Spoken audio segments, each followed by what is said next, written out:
Do. Oh no, there's my thumbtacks.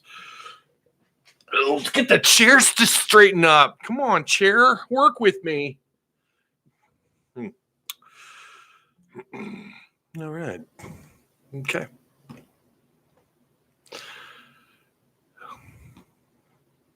So, how's it going? Yeah, it's a Monday chill zone. I don't know. You know what? We've got a bye week coming up. I just want to put on the glasses, and just chill. That's what we're doing. It's the chill zone. That's what today is. It's the chill zone. Make no mistake. We need it. Hog fans need a break. And by God, that's what this is. I can't do that. I can't wear those the whole time. All right, let's see. I hope you guys had a wonderful weekend outside the what happened Saturday. We gotta give Arkansas credit, like we said in the post game. Hey, they showed up, right? They showed up. So as per usual, we're gonna wait 2-3 minutes, get some people in here, so I don't have to repeat myself over and over, and we're gonna talk a little bit about this game. I also wanted to ask you guys about the law that was passed in California. We're going to get to that. I'm sure a lot of you know what that is. So, but I want to take this time. So those are kind of our topics today. It's that I am answering questions. If you ask anything recruiting related right now, I'm going to be honest with you. I don't know. I haven't heard anything. It's been really quiet, actually, on all fronts. And that's neither good or bad. It just means people aren't talking, or there's just nothing going on. So as we normally do, I'm gonna give the room a couple minutes to warm up, get some people in here, and also as you're watching this, if you guys could, or for those of you who aren't here during the live portion of the show, maybe you're trying to get caught up, or you catch the show after it's been posted. If you guys would like, comment, share the content, check out all the links down below in the description box, and don't forget to tap the subscribe button if you haven't already. That's all she wrote. So this is the chill zone. Has some questions. We already decompressed after Saturday. I haven't really. I think the questions moving forward, really for me as a fan. What are they going to do at the quarterback situation, and how well do they prepare for Kentucky? Those are the burning questions that I have for Arkansas. We recorded our podcast. It's up and available, the Hog Talk podcast. Again, that link is down below. We had Rohan Gaines on. Now, I was just running way behind. I was unable to be in on that interview, so our producer, Mr. Peck Porter Hayes, was able to be in on the interview, himself and Jacob. But and I haven't had a chance to go back and listen to that. But you should go give it a. I hear it's a hoot. I hear their interview went really well. So I'm as curious as you guys are to listen to it. So Arkansas has a bye week going into Kentucky. So does Kentucky. They came off. I mean, look, these guys are riding a 3-game losing streak. I said at the beginning of the year, I've not been buying in on their hype, and guess what? Their only wins this year, I know I'm waiting for the Toledo jokes. They did manage to beat Toledo. It's not the same Toledo team that beat Arkansas and Fayetteville all those years ago during the Bielema era, but still, you got to give them credit there. But they gave up, their mighty defense gave up 24 points to Toledo. Not that that's bad. I mean, in today's football, honestly, holding teams below like 28, 29 points is an accomplishment today.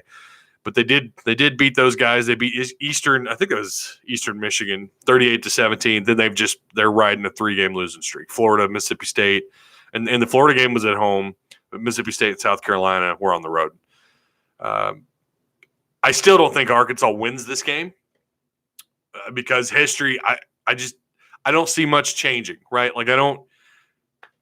And the crazy thing is, and I stand by what I say, I still think that Arkansas is capable with the talent they have on the roster from top to bottom, that they could pull an upset somewhere. And I'm sorry, but beating Kentucky on the road would be considered an upset at this point. It just would be. It's possible, but I just don't think they'll get it done. So You're probably going to hear my kids. They're extra super noisy today. All right. So again, don't forget to like, comment, share, all that wonderful stuff. I really would appreciate if you guys would share the content. Again, please tag me in your posts. If you happen to be friends with me on Facebook, I got to be honest, I've been getting a lot of friends invites on Facebook lately. And I'm kind of like, I'm always checking. I don't know who's a bot and who's not anymore. These programs, these bots have gotten really, really clever. And so I don't accept them all right out the gate. And sometimes I still got like 15, 20 friends requests. And maybe they're you guys. But still, I think you're still able to tag me, even if we're not friends there. Tag me on Twitter if you guys share. But I do appreciate it. Kelly Marie, who's in here often, she shares, and she typically tags me. So a shout out to those of you, and I do appreciate it. All right, we're miles behind in chat. So part of this, I want to read. I want to read more of what you guys say here. Destiny Phillips, hey, how's it going? Do you think Chad Morris will make it to next season? And did Ben Hicks win QB1? Two really good questions. The only way I think Chad Morris is, look, his seat's going to be warm. I don't care what Hunter Yurchek says. Going into year 3, a 3-9, which I think is probably going to be the outcome of the year. I think they end up going 3-9. They might sneak out a 4th win somewhere. They might get an upset somewhere in the SEC. I don't think they fire Chad Morris this year because I believe they go 3-9. Oh man, what a sad state of affairs when that's you're just hoping to get 3 wins. But that's where we are, and that's okay. We're going to go through this together, and it is what it is. But I don't think they fire him unless you lose to Western Kentucky. Then that's a whole different. I mean, you have no business losing to San Jose State and then turning around and losing to Western Kentucky would be like. I still think the Citadel is the worst loss in school history. Those 2 losses would be the worst 2 losses in a single season in the program's entire history. I don't know how you keep a head coach after back-to-back 10-loss seasons. Something they've never done before. Well, the 10-loss season period. That was the first last year, and then to turn around again. So that's 4 wins in 2 years. I don't know how you keep him, but I think they beat Western Kentucky. As for Ben Hicks, man, I don't know. We know the staff really likes Ben Hicks, and it never seemed like they were very comfortable with putting Starkel in as the starter. You could read it on Craddock's face, and you could hear it in their tone and their voice. And we saw how reserved they were, and they finally put Starkel in at half against Ole Miss. That's a good question, Destiny. I don't know. I think it's a possibility that they move to Hicks because of that relationship, because Hicks only has a year left, and he really just gambled it all away to come to Arkansas and be a part of what Chad Morris is doing here for whatever those reasons were back at SMU. I bet he's kind of wondering, man, maybe I should have tried to stick it out at SMU because they are, 4-0 and they're ranked. SMU is. So, Spirit Guns, sup? Tyler, how's it going? Bullets for breakfast. Hello, Flamingo, man. No, that's only on Fridays. Bullets. Blake, how you doing? Robert, made it for this one. Thug Life says Moto 625. Zach Street, I hate going into a bye week after a game like that. I know all that momentum, and we mentioned that on the podcast. You feel like that momentum you have, what momentum they gained from that A&M game, you feel like it's gone coming out of the going into a bye week and coming out of a bye week. So I don't know. You look like a white Ray Charles with the sunglasses. Yeah, I know. Jesse Gatson, no, we don't need a break. I think you do. I think Hog fans do. I think it's nice to kind of get away for a week, if you want my opinion. Don't get me wrong. As someone who loves doing this and having the opportunity to talk with you guys, and I'm on a podcast. I've got the YouTube channel. We're doing the live shows on the Facebook page. I love doing all that stuff, and obviously I won't be doing that this weekend. We're not going to have a Thursday show, I don't believe, as far as I know, for the podcast, and we won't be doing a live show. I'm going to miss that, right, for the week, but it's just nice to not have to suffer, as a fan. I don't know. The media side of me is like, man, no. But the fan side of me is kind of like, yeah, I need a break. Woo Pig from Camp Pendleton. All right, Moto, what's up? What's going on? Yeah, it's true too. Yeah, Destiny Starkle is the guy. But the question is, going out of the bye week, is that going to remain to be true? That's my question. But yes, Chad Morris did say that he was going to stick with Starkle. We'll see if that sticks around. Would have been a good day too to fire Chad Morris, says Ray Klontz. River Valley fishing. If Gus loses and Morris loses, what's the chance for old Gus coming here? If Gus gets fired, no, not going to happen. Look, even if they just finish, he's going to be on the hot seat if it turns out the season was a big bust. I don't know what they do with that contract. I haven't even begun to really look into his contract, and he will. He's played us once before. I don't think the board's going to pull for that. You hope not, anyways. Grant Patrick, it's definitely been a rough weekend when the Hogs and the Cowboys lose back to back.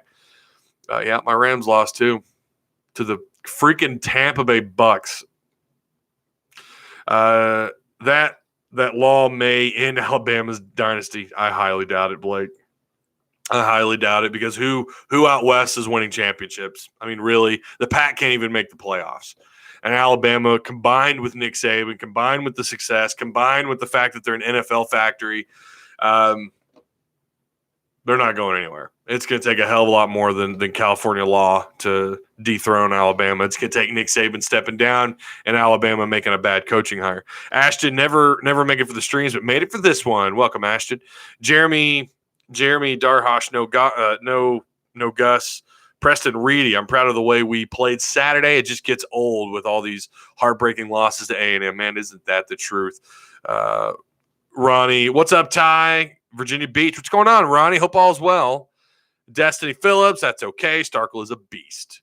Well, I mean, he certainly looked good until he threw 5 picks. I still think the difference between the two quarterbacks is Gunslinger throws touchdowns, throws picks. Ben Hicks a little bit more limited. He's not the talent that Starkle is, but he's got the starting experience. The Chad Morris. Well, I don't have to tell you guys this over and over, but he's got the things that really do matter when it comes to putting together an offense. That's a quarterback that knows the offense and has been there, although not against a whole lot of Power 5 schools. Woo Pig, good to see you, Ty. Happy Monday, says Mike Lane. Ty Edmonson. Oh, we're red hot, Ty. Laugh out loud. Ty, do the Hogs beat Kentucky in Lexington? Says Suck Pap. You're a robot, aren't you? That sounds like a robot to me. No, I don't think they do. If Kentucky wasn't coming off a bye week, I might feel a little bit more comfortable. But we've seen on the road, Chad Morris can't win, and at home he can't win against Power 5 schools. What's his record, by the way, against Power 5 schools? It's not very good. And I don't know that it changes this year. I don't know. I think they're capable. They have the talent on the depth on the roster. Arkansas has a chance to beat Kentucky with their starting quarterback out. Sure looked like Morris was calling plays Saturday. Every time the camera was on him between plays, he was talking 90 miles an hour. Opinion, says Wyatt. Yeah, that's an ongoing conversation. I don't know. I don't know. The crazy thing is Craddock could come out and say, I'm calling all the plays. I still wouldn't believe it. I don't know who's calling the offense. But when Hicks went out there, and it was like business as usual when Hicks, jogged onto the field, it was like they didn't lose a beat. In fact, you could argue that they actually were able to move the ball a little bit better with Hicks, which we didn't see against Portland State. They didn't really report that during fall camp, that it was John Stephen Jones, of all people, that was moving the offense better. And then we saw Starkle first half or second half against Ole Miss. We haven't seen that out of Ben Hicks. And for Ben Hicks to come out and do that when Starkle went down, that was interesting. And that's another thing we got to remember too. Starkle's still nursing that shoulder. We don't know how serious that is. Let's see. Western Kentucky with Ty Story. If he comes back and beats us, it's going to be rough, says River Valley. Couldn't agree more. Fishman, yes. Not getting fired unless Ty Story beats him. I mean, could you imagine, though, Ty Story walking into Fayetteville and beating Chad Morris? Oh, my God. It's holy cow. Imagine this chat. Imagine Twitter, social media. I mean, it's going to be hot. That game, all of a sudden, there's this buildup. Even without Ty Story, there's going to be a buildup. If you still haven't won your third game yet, going into that Western Kentucky game, you kind of feel like that game is on the line. I mean, you really do at that point. It's something that actually has weight to it that shouldn't. It ought to just be a whatever ball game, right? Like it used to be under Nutt and Petrino. And off and on again with Bielema, off and on. Not the case. It's not. Those days are gone right now. That's so depressing. It is what it is, though. Maybe I think they'll beat Western Kentucky. I think they'll be fine, no matter who the quarterback is. Do you think we improved that much, or was Texas A&M overrated? I think it's a little bit of both. BMD. I think it's a little bit of both. I think A&M was once again because of Jimbo Fisher, and you understand why. They're recruiting ever since they joined the SEC. It's night and day for their recruiting. And then you factor in the money that school brings in, its size, and then the recruiting and Jimbo Fisher. And, oh, my God, they're great. Look what they did year one, Jimbo. Overhyped. I said on the podcast going into the game, I said A&M has top 20 talent, and they're a top 20 team because of how well I thought they played against Clemson and Auburn.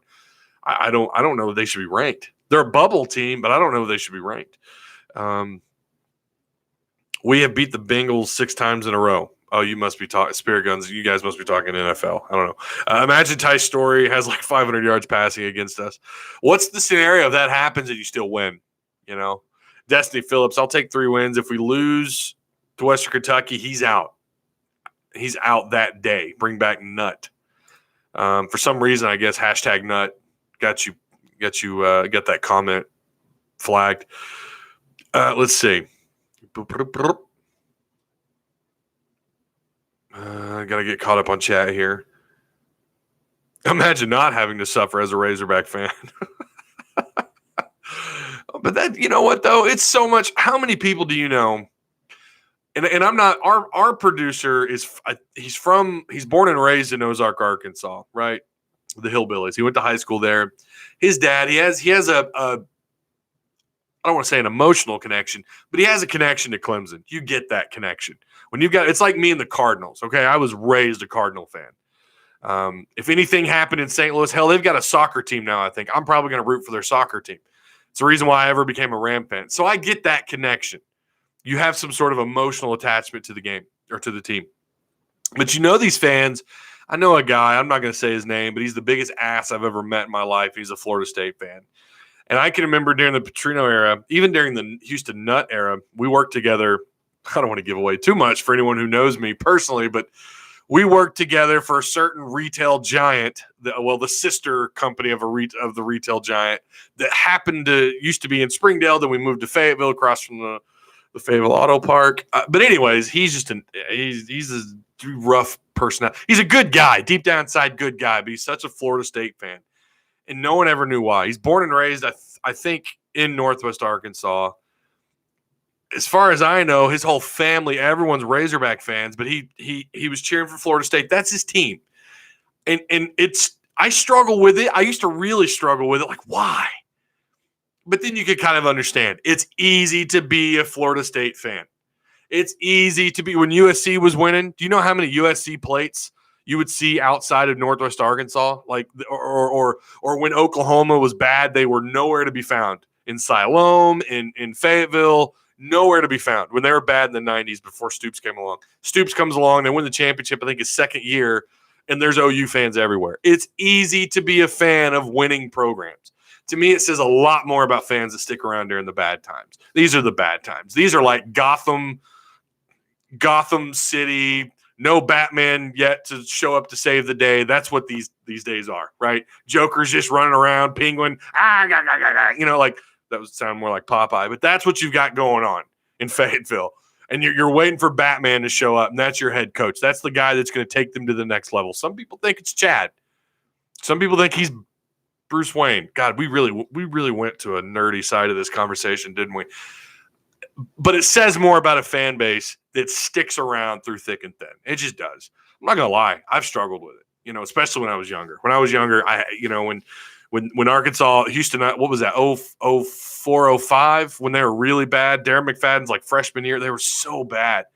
And I struggled. It was so hard to be a part of that, and And then you look at the older fans, the guys that are in their late 50s, 60s, 70s, who were there when Arkansas was winning in the Southwest Conference era.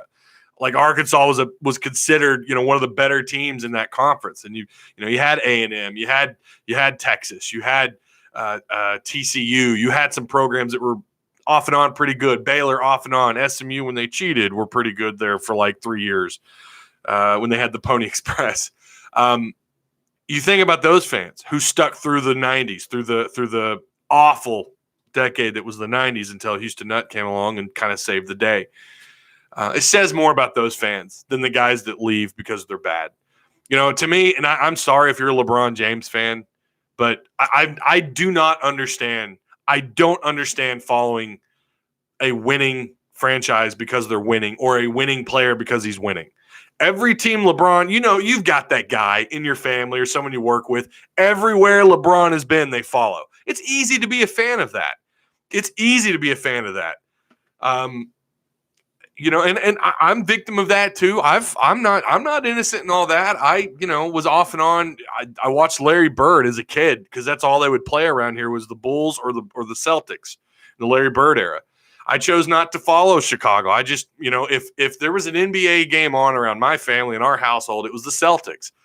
I stuck with the Celtics, but I didn't celebrate them as much as I did when they got better later on. When they brought in KG and they brought in all the talent, the big three, the fad three to Boston. Like all of a sudden, my Boston Celtics, it was like, yes, it's great to be back, and I was celebrating them. But I've stuck through the Rams through thick and thin too, throughout all the pain of that. So being a Razorback fan to me means more. We're there. It sucks. We're going to get teased, and we're going to catch it on social media. We're the laughing stock of the conference. This is the worst they've ever probably been in their the whole history of Razorback football. And you're still here. You're here listening to me rant about this. That shows some level of dedication to a losing program.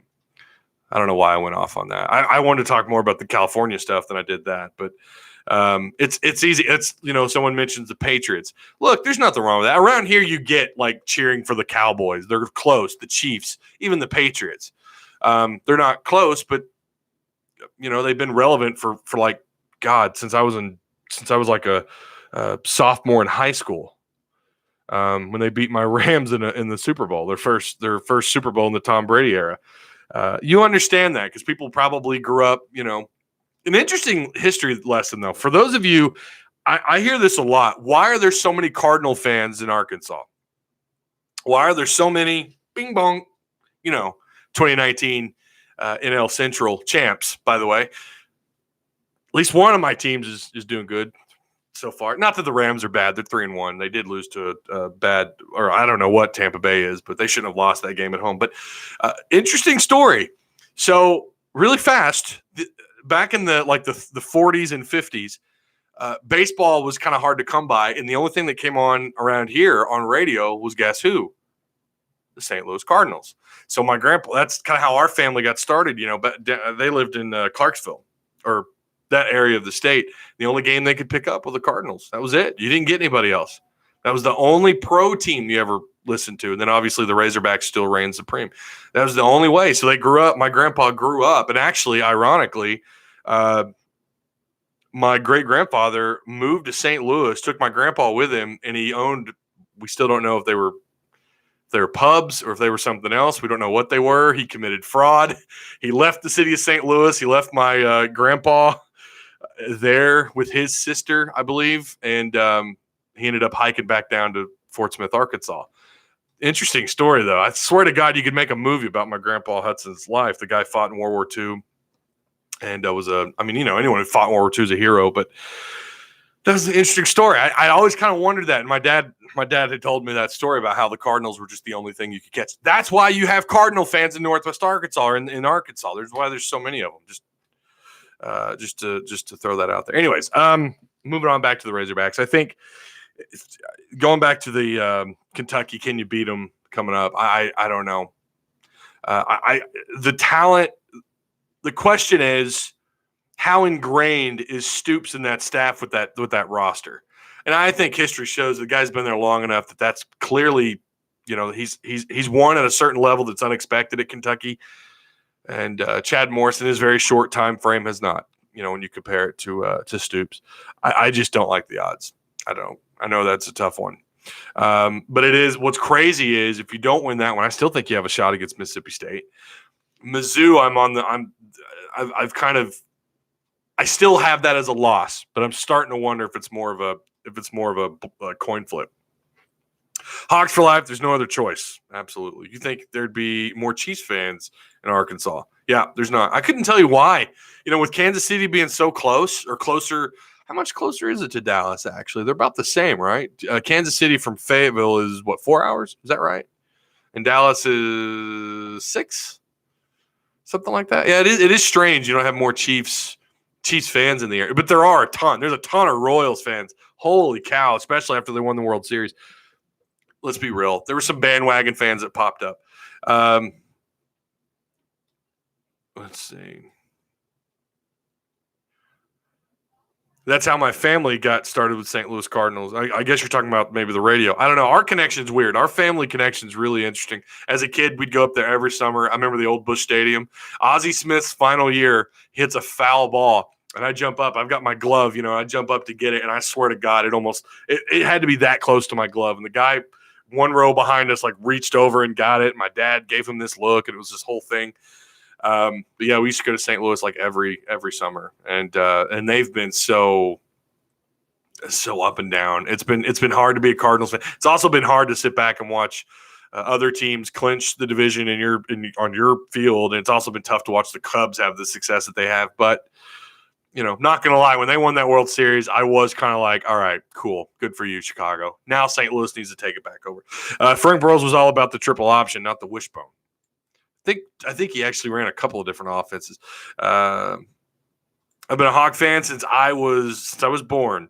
My dad told me when I got out of the hospital, my dad dressed me up in all Hawk stuff. I'm growing up with this era. I'm only 14. All right, Spirit Guns. Okay, I didn't know you were that young. Well, then I apologize for the language that I use here. What's up with Hudson Henry? I don't know. That's been interesting. He had that concussion, the concussion protocol. I don't know. I've been curious about him and Jordan Jones. I don't know what's up with Jordan. If that must have been a hell of a concussion for him to sit out the first 4 weeks of football. What is really going on with Jordan Jones? That's my question. Are you sad to see Globe Life Park gone? Aaron Lovell, golly, I need my glasses. I got an eye exam. By the way, finally getting that eye exam this month. The Cardinals AA team was in Little Rock. Yeah, the Travelers. All Cardinal players coming back from injury did their return rehab in Little Rock. Oh, I didn't know that. And was easy to be a Cardinal fan. Oh, okay. I see what you're saying. Yeah, the Travelers. I'm trying to think. They had up-and-comer, the guy that played for the Travelers. It was outstanding. And then he went and he played for the Cardinals for a little while, and they ended up trading him. My dad had his rookie card. I can't remember his name for the life of me, but I remember that's all they talked about in the local papers and what have you. Maybe someone can help me out. He was a standout player for the Travelers. Played for him for 3 years. Oh, my God. I'm going to have to call my dad. What time is it? Oh, man, you guys want to take part in me calling my dad? We'll make that a segment of the live stream. Let's call random people and put them on the show. Oh, man, that'd be a hoot.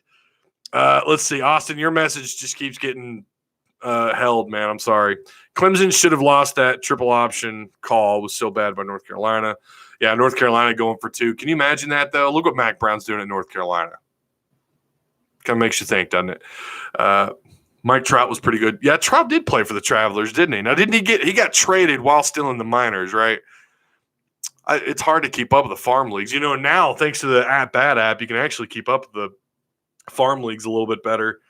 I just hope the Cardinals get past the Braves. I don't know that it's going to happen. I don't know that they're playoff form yet.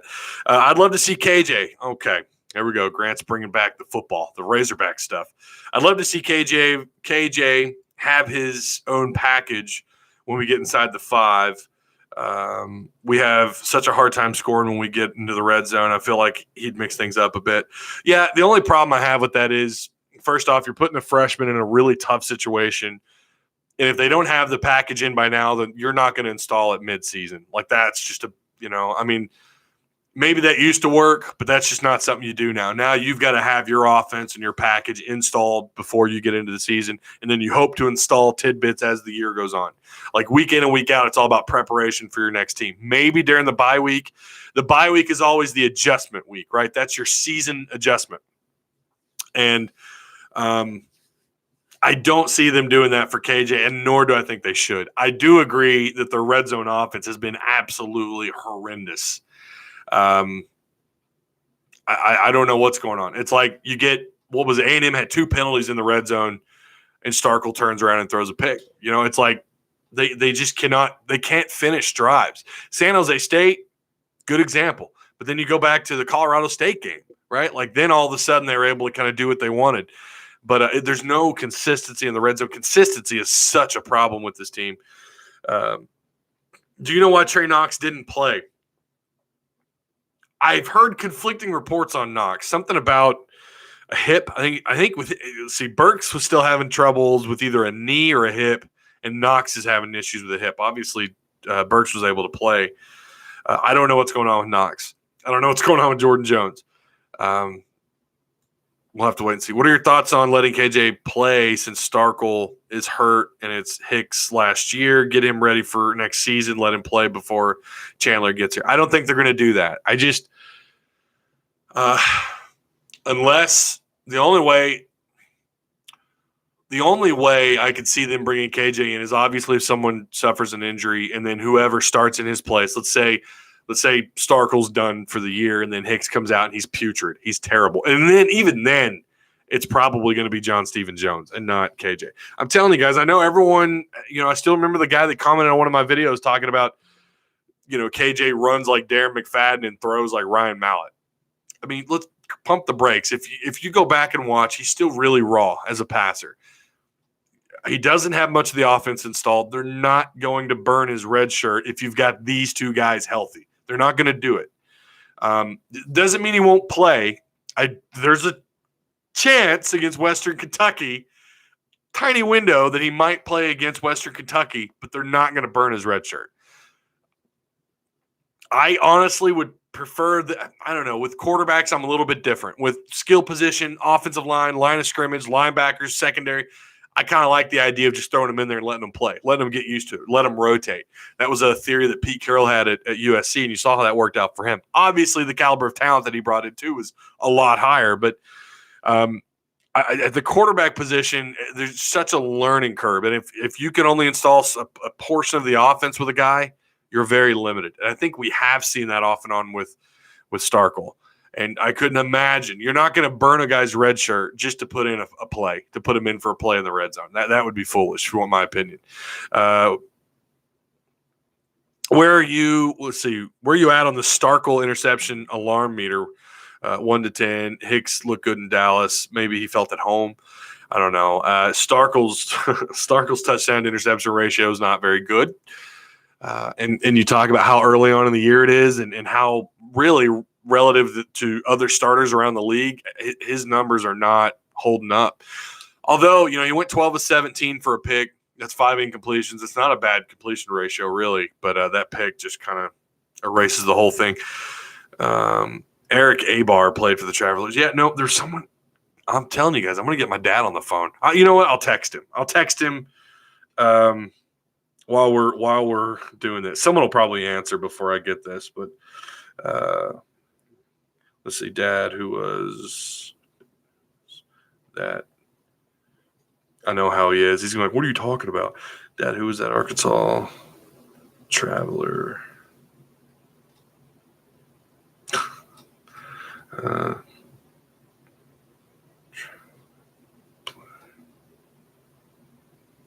You really liked.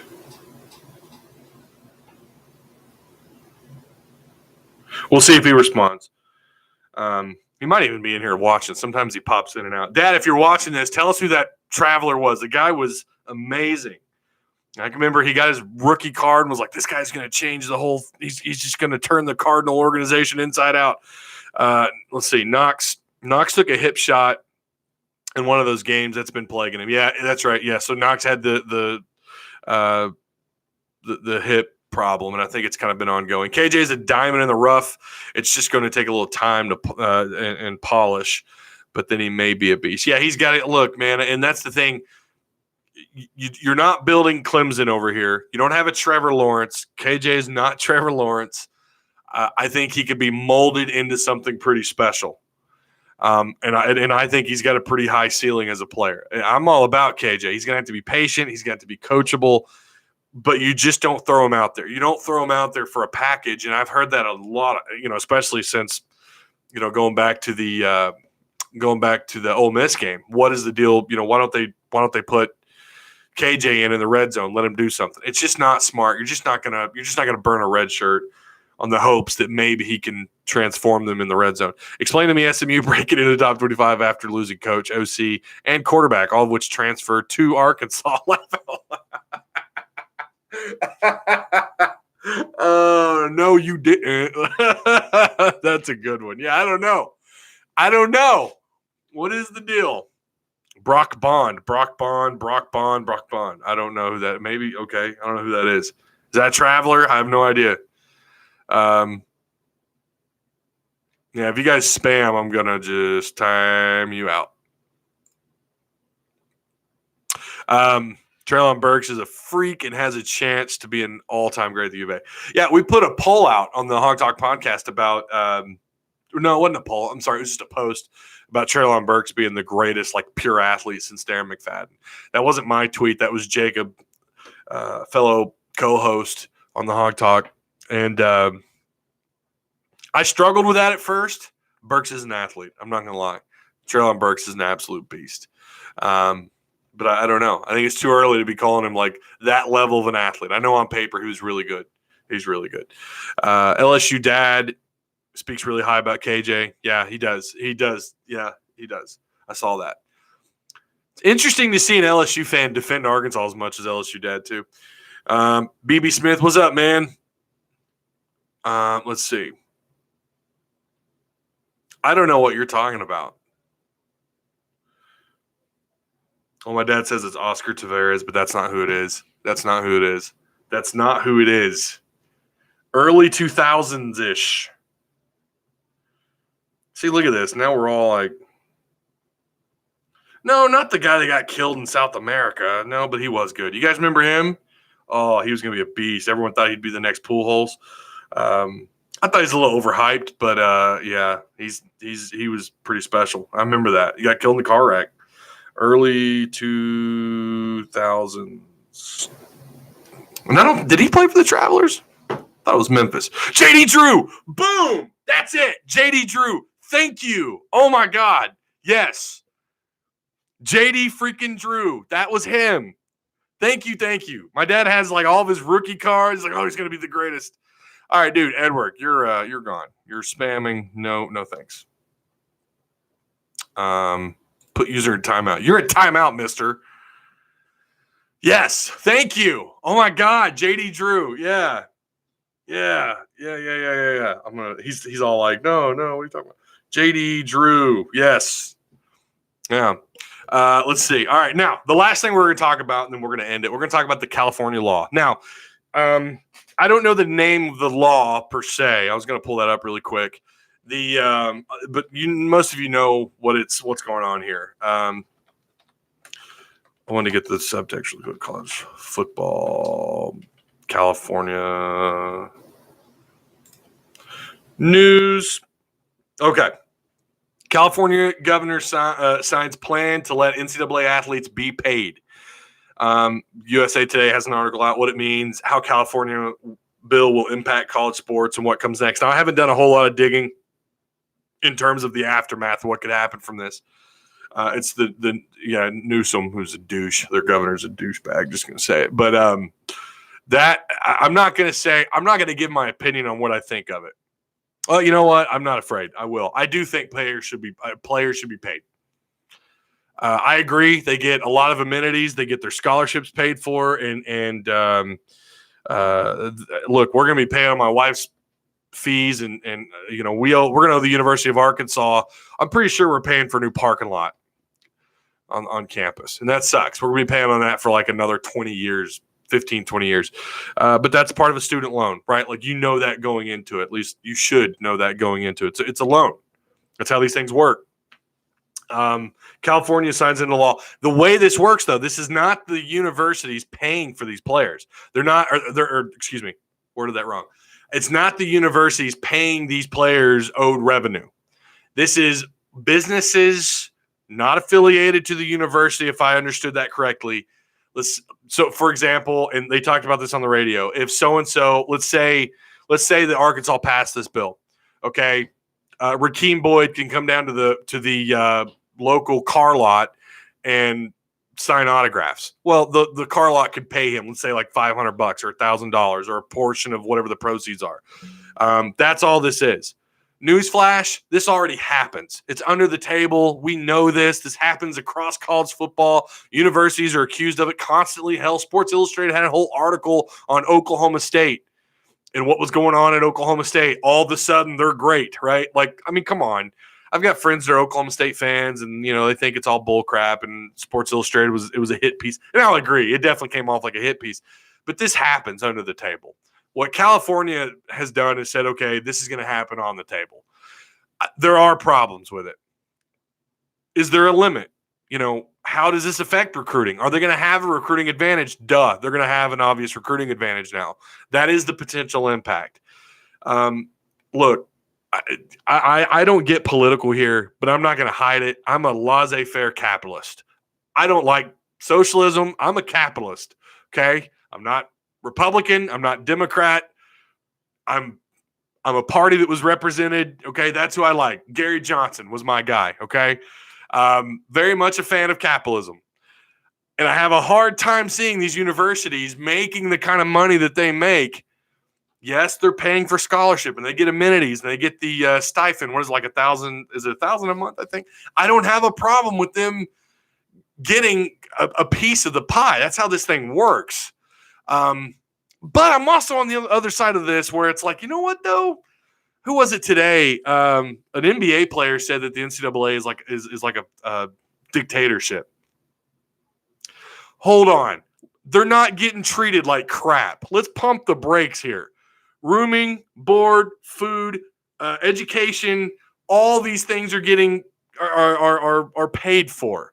Something my wife and I are going to be paying on for a large portion of our lives, they don't have to worry about. And they get to make a highlight reel for their opportunity to play in the NFL, although very small percentage of them actually go on to play in the NFL. They'll get their shot. You'll have guys that kind of rotate around. They make practice squads, and maybe they're lucky and they make a 53-man roster. Very hard to do. But they're not. It's not a dictatorship. Who was that? Someone helped me out in the chat. Someone said that. Some NBA player said that today. I think it was one of the Golden State guys. Not a dictatorship. They're not treated like crap. Okay, I will say the NCAA. Yeah, I mean, look, they're a private organization. They're not going to now. The universities will not be paying. Right, they're not going to be paying any of their proceeds. I also don't believe. They said something about players not getting paid for their likeliness. Well, as far as I know, you can no longer even use the number of plays. So now most of the time you'll see 00 on someone's jersey, or you'll have a generic number. Now, saying that, University of Arkansas actually promoted their throwback jerseys, and number 9 was the jersey.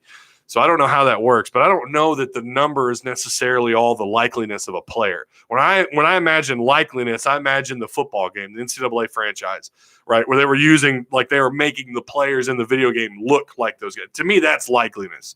A number, someone wears a different number every other 2 or 3 years, right? You have guys that either transfer, quit, or go pro, or they graduate out. Obviously, that's 4 years and 3 years to go pro, but on average, you don't have someone wearing the same number. So I don't know, and their names aren't printed on the back. So I don't agree with that. I don't think just because you're wearing their number that they should be getting paid for that. That's ridiculous. Okay, I want a number 9 jersey because Matt Jones is one of my all-time favorite Razorbacks. And then there's also a question of what about past players too? Should they get paid? This brings up a lot of stuff. There's a lot of questions that have to be answered. This is a difficult thing the NCAA is going to have to deal with.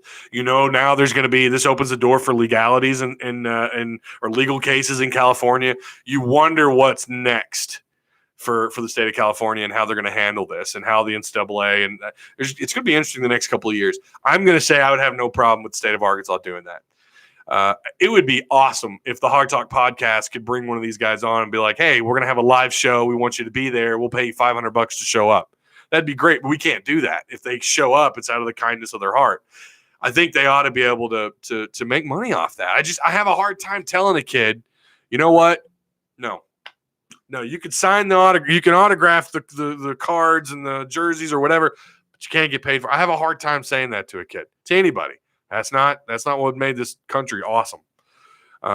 But I also understand the other side of it, right? The potential now for these schools in California to have an advantage. For other schools, more powerful schools, not every school in Division I can afford to do some of the things that USC, Cal, UCLA, Stanford. Not everyone can afford to do those things. That's going to really hurt those smaller schools out there. So I do see both sides of the issue. I do. But I think they ought to be able to do it in the state of Arkansas, if you want my opinion. That's just me. I don't know. What do you guys think? I told you can be your mod. Oh, yeah, no. Yeah, I handled it. I got it. Thank you, though. This will be another way U of A gets screwed. I'm not sure what you mean by that, Joe. They don't even recruit or play in California. The late, great SMU done to with Eric Dickerson. Yeah, he was paying Eric Dickerson, and you've seen the documentary. I just hope they bring back the NCAA football games back with this new law. It's been way too long, even though the last one, NCAA 14, was terrible with glitches. Oh, my God, don't get me started on NCAA 14.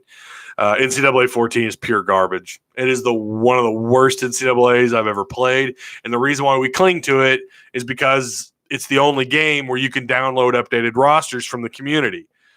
And that's nice, but it is so glitchy. There's so many problems with it. I can't play fake without my quarterback being stuck trying to hand the ball, and then he looks like he's dancing with the football, and there's like all this chaos going on around him, and the receivers are running their routes, but he's still holding on to the ball, and he's just dancing. It's ridiculous. NCAA 14 is garbage. And not only that, they changed the recruiting. They dumbed down the recruiting so much. It's so bad. I miss it when you could sell certain things that your university did really well. Now it's like just throw points in. It was lazy, stupid. Let's see. Richer states can pay athletes more money than poorer states. Like business in Cali are more plentiful and make more money than businesses in Arkansas. Are going to make players want to go to rich states. Well, let's not act like Arkansas. Okay, I don't want to sound like Northwest Arkansas is the greatest thing since sliced bread, but the NWA's got money. Okay, they've got money. I don't think that's going to be the case. It might happen every once in a while, but I don't think you're going to see a mass exodus of players going to play for California. It's too far away from home. It's the time zone's entirely different. I don't think it's going to be what everyone thinks it's going to be. I think there's a lot of panic, and I don't think there should be. I really don't. I think what this does do, though, I think it could open the door for the NCAA franchise to come back. I think it could open the door. Other states, you'll see where they adopt the bill. That's what you got to wonder about. And if it happens with each state, then eventually the NCAA they're going to have to make up their mind at that point. NCAA 13 was the best one. I sold 14 and got 13. Let's see. Aaron Lovell, there's too many D1 football programs to make pay for pay fair. The NCAA will have to cut the Division I schools to about 80. I don't have a problem with that. I don't have a problem with that. But these aren't the schools. This bill is not saying the schools have to pay out. This is only that local businesses can pay the players. It's already happening, by the way. This is already happening. It's there's a reason why some of these schools don't dip in recruiting.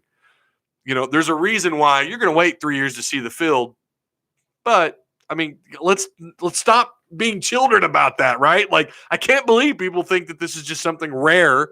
It's not. It happens everywhere. I'm not going to say that it for sure 100% happens in Arkansas, but I think we could all agree you've got to feel like, maybe. And you have to feel that way across the board. Honestly, if it happens everywhere, it probably happens here. That's the way you got to look at that. So you just might as well put all your cards on the table.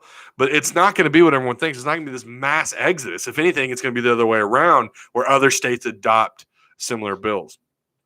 It's interesting. It doesn't surprise me it's coming out of California. And I just don't think it's that bad. I really don't. Let's see. I guess he doesn't know Cali has the worst economy in the nation. Yeah.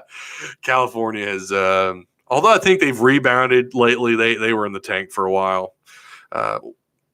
One name that can handle it all in Northwest Arkansas, Jerry Jones.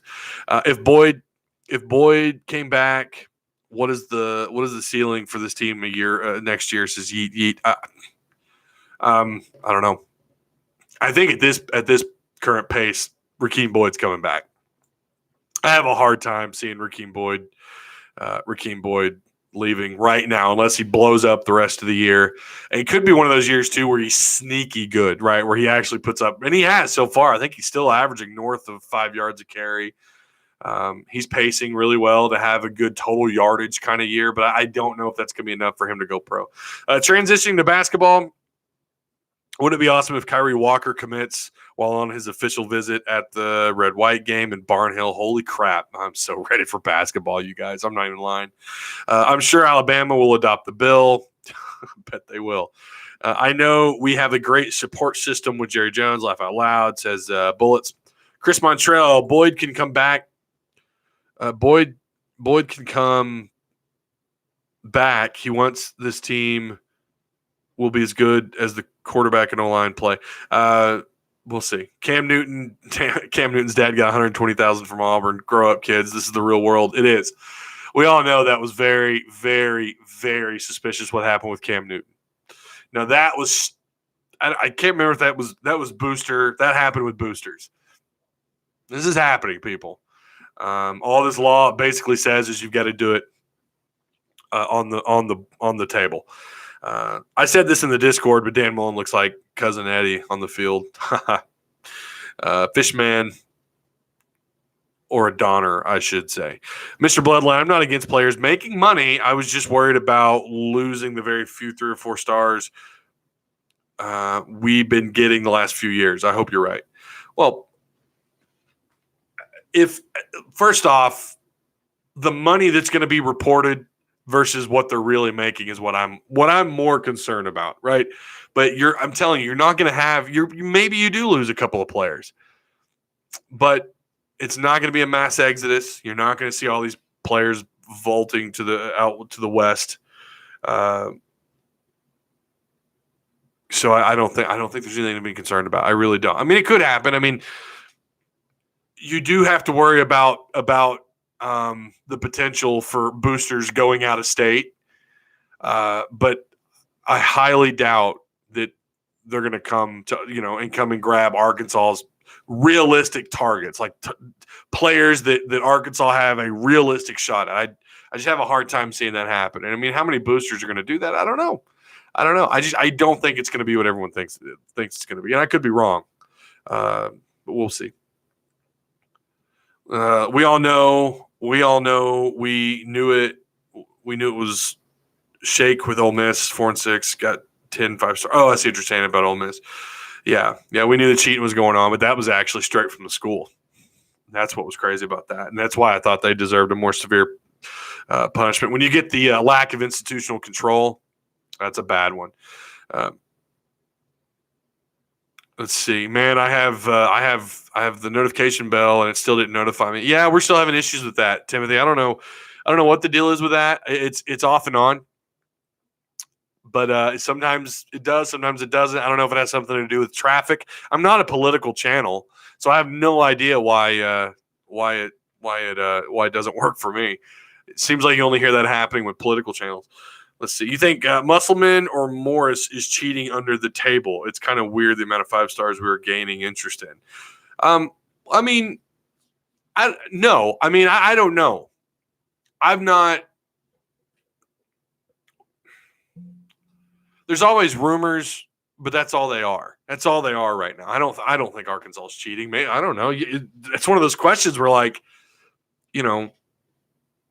is Auburn cheating to get their athletes? Well, you don't assume so because they're winning. But then you look at last year, how that all kind of fell apart, and they still recruited really well. So they had to have They cheated to get those guys. You don't know. I mean, you just assume they probably did something wrong.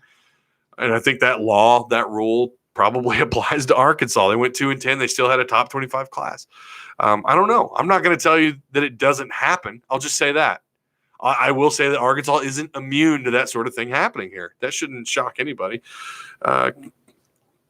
Let's see. Basketball Hogs make the tourney this year? ?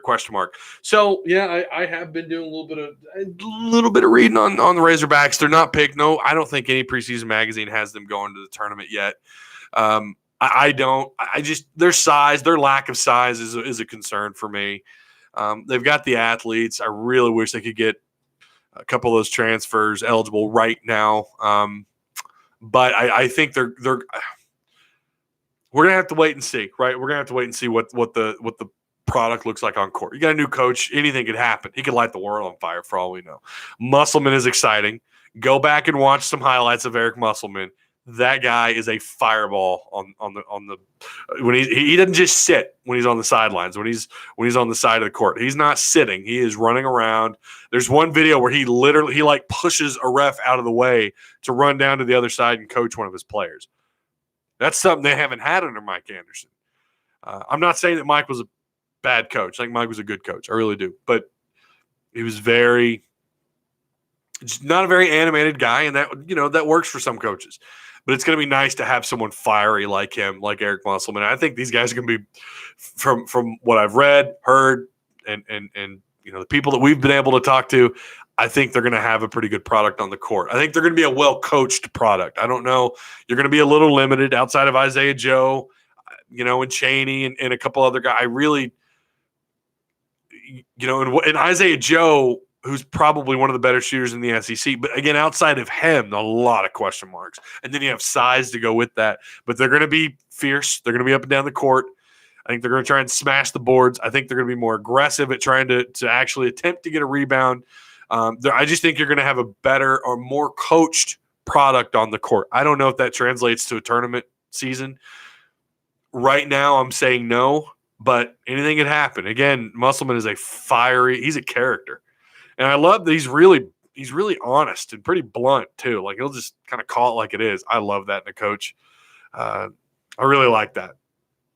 I wish all coaches were that way, but I get it.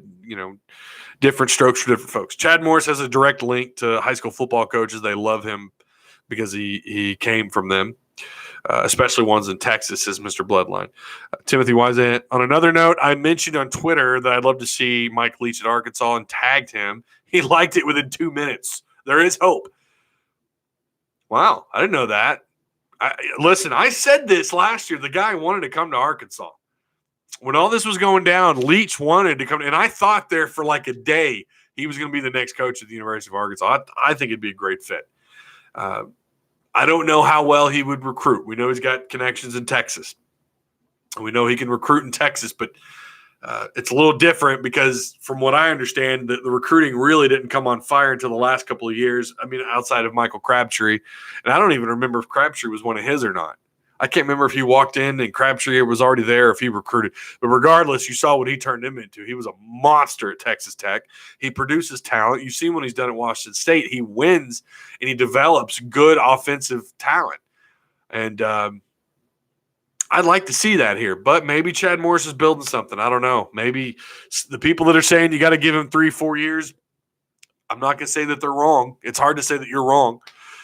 Let's see. Azazian on Absurdity says Morris's reputation at Clemson and Deshaun Watson is why we're getting high school and high-end looks. To be honest, Bielema recruited so badly And then you get Morris that knows how to recruit. It will make you think, but there are kids that want to be hogs out there. Okay. Let's see. Fishman. Mike A. stabilized the program, just couldn't kick the door down. Yeah, and I think he built a wonderful foundation. Man, I shouldn't have deleted all those filtered comments after Mike was fired and after I was like, yeah, that was the right call. Is what it is. It's funny. I laugh at some of those comments, but I've always said he built a great foundation to come in and at least the whole, when Mike came in, it was like, can he get them to the tournament? Can he develop them into a tournament team? And then beyond that, can he win? And he never could go beyond that, but he built a solid foundation. And that's why I think a lot of people are talking about Musselman being able to come in and has a shot at least. But I think Lindy's has him I think that Arkansas's 11th, I think, on their power prediction, their overall prediction of ranking.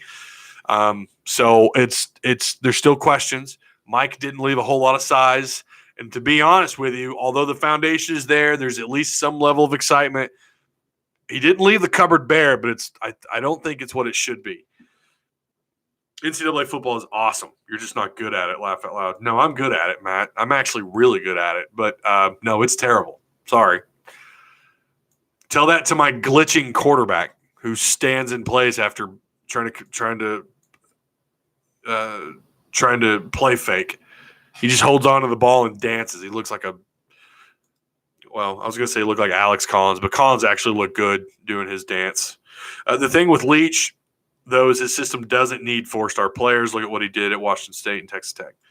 Let's see. He did recruit Crabtree. Actually, Crabtree was a quarterback in high school, transitioned to wide receiver. Okay. We need more than 40 minutes of hell, says Mr. Bloodline. All right, well, that is going to do it. This is a good jam sesh. Good stuff. I don't know if we're going to have another video this week because it is a bye week. Like I said, the podcast is up for today. I think we completely overlooked that Kentucky actually has a bye week this week as well. I didn't know that. I didn't realize that until I looked at their schedule later on. But they do have a bye week to prepare for Arkansas and vice versa. So we will be back. I could go live Friday. I don't know what we talk about. Maybe the weekend matchups. I don't know. But I'm playing NCAA as I listen to this. Laugh out loud. 11th season at UTEP. Dude, I do the same thing. I used to do the exact same thing. I would take a crappy team and try to build them up. And I would do it with Colorado State, UTEP, SMU, and one of the Rutgers. I'd love to take these mediocre to bad teams. And now what's sad, now I'm envisioning other people doing that same thing only with the Razorbacks.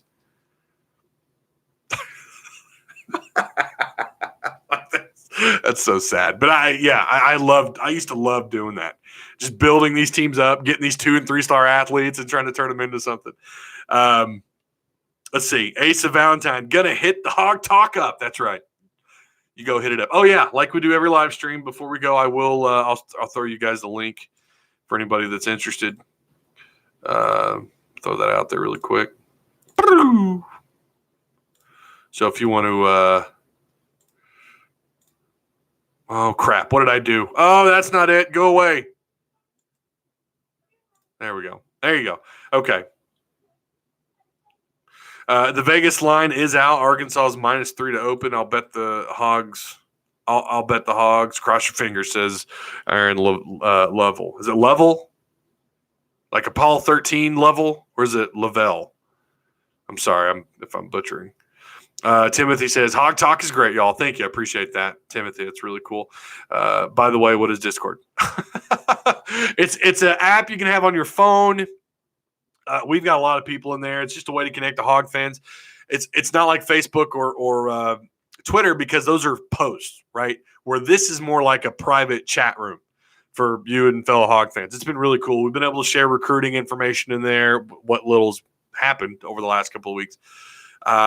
But if I'm announcing something or if the Hog Talk is announcing something, we got to get better at that. But we like to post stuff there, so it's really cool to connect with other fans. And obviously, I'm there. Our producer's there. Jacob that guy works like 6 jobs, and he tries to manage the podcast, and he tries to manage social media. He's rarely on Discord, but I'm there. Peck is there. It's really a lot of fun. So also a special shout out to everybody who's been donating. As always, I always want to thank you guys who are coming through on the PayPal or joining the Patreon. You guys really, again, I appreciate the extra mile that you guys go. And to everyone who continues to show up in these live shows, you guys make this that much more fun. It's cool to sit here and have a little jam sesh. You know what I'm saying? I'm going to go cook dinner. We're going to eat pork chops. How ironic. So you guys have a good rest of your week. I will let you know either on YouTube or Twitter or on Discord, maybe on Facebook, probably on Facebook, what we're doing next, what the next thing is that we're going to do this week. Again, it's probably going to be a really light week, but then getting ready for Kentucky, we'll have our we're going to have to figure out how we're going to produce those 2 shows actually that week, because you won't have a reaction show to make because of the bye week. So we'll figure it out. You'll know when it happens. So again, thanks a lot. And until next time, woo pig, and we'll see you guys around.